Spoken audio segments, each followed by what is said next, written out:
mulla tulee kyllä melkein vessaan, kun hyvin noin. Tähän se toimii, se kun jäädään! Pekka Haavisto hän! Hän on ollut minun suuri ihanteeni 20 vuotta. Tässä hän on livenä. Pekka Haavisto!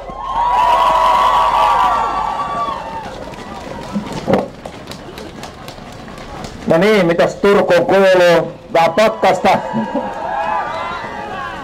Terveisiä tuosta Varissuolta. Aloitettiin siellä aamulla ja oli ihan hyvin ihmisiä liikkeellä, mutta todella kiva, että olette lähteneet tänne torille tänään. Ja ilmoja ei oikein voitu järjestää, mutta onneksi on aurinkoista, vaikka onkin vähän turhan paljon pakkasta tämmöisen vaalipäivän työhön.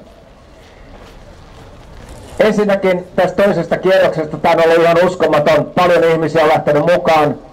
Kiitos kaikille, jotka ehkä niillekin, jotka on ensimmäisen kierroksen pettymyksen jälkeen sitten joutuneet vaihtamaan kandidaattia ja lähteneet mukaan. Oli todella hieno, kun vaaliyönä Vasemmistoliiton Paavo Arhinmäki ja sitten pikkuhiljaa sen jälkeen muitakin. Paavo Lipponen, Erkki Tuomio ja Eeva Biode on tulleet tueksi. Kiitos kaikille heille.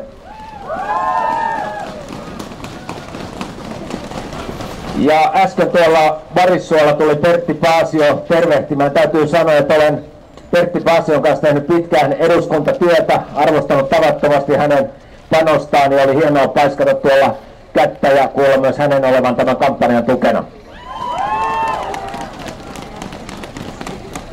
Tässä on mietitty paljon, että mistä tässä presidentinvaalien ilmiössä on kysymys. Niin paljon suomalaisia on lähtenyt liikkeelle, missä tahansa me ollaan liikuttu, oli se Kajaani tai Rovaniemi tai Kemi tai Kuopio tai Kuusamo, missä ikinä on oltu, niin valtava määrä ihmisiä on tullut tilaisuuksiin ja monet politiikan kommentaattorit on hämmentyneitä, että miten nämä presidentinvaalit nyt näin paljon ihmisiä yhtäkkiä kiinnostaa.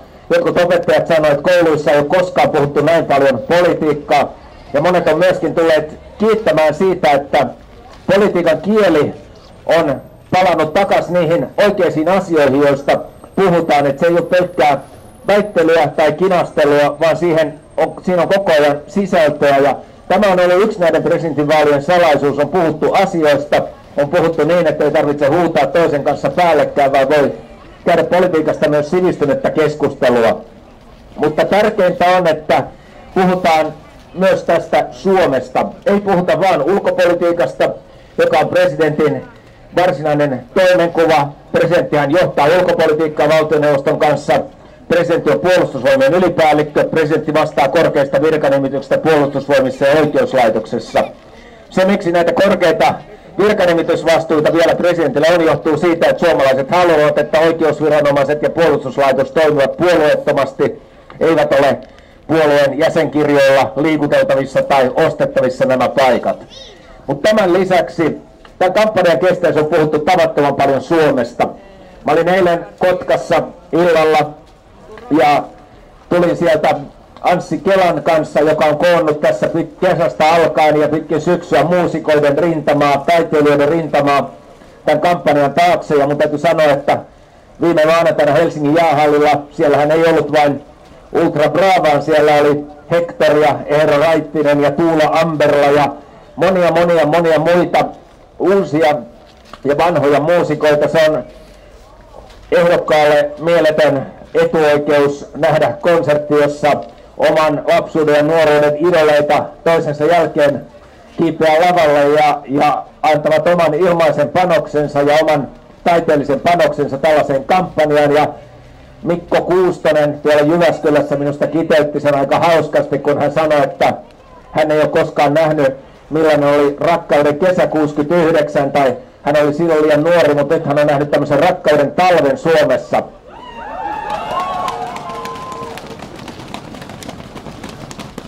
Ja mikä tämä rakkauden talvi on, jos nyt tällaisella nimeä tästä voi käyttää, niin se on sitä, että me suomalaiset, meillä on ollut pitkään semmoinen kulttuuri, jossa me helposti törkitään toisiamme.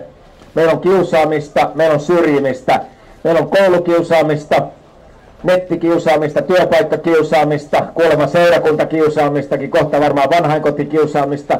Me ollaan hyvin helposti sellaisia, että kun joku on kaltevalla pinnalla, me vähän törkkästään lisää, että kaatuskohan se kokonaan, jos mä vähän työnnän. Ja meillä on joskus sellaista keskustelua, että kyllä tämä Suomi olisi parempi, kun kaikki maahanmuuttajat lähtis pois. Ja sitten olisi vielä parempi, jos kaikista ruotsinkielisistä päästäisiin eroon. Ja jos Ahvenanmaa irtoisi Suomesta, aivan loistavasti olisi asiat täällä. Ja mä en itse usko tällaiseen suppenevaan, kapenevaan Suomeen. Vaan mä uskon, että tämä Suomi on parempi silloin, kun me tässä aika väljässä maassa, jossa meitä on vain 5 miljoonaa ihmistä, kuunnellaan vähän paremmin toisiamme, annetaan toisillemme tilaa, kunnioitetaan täällä toistemme ihmisarvoa.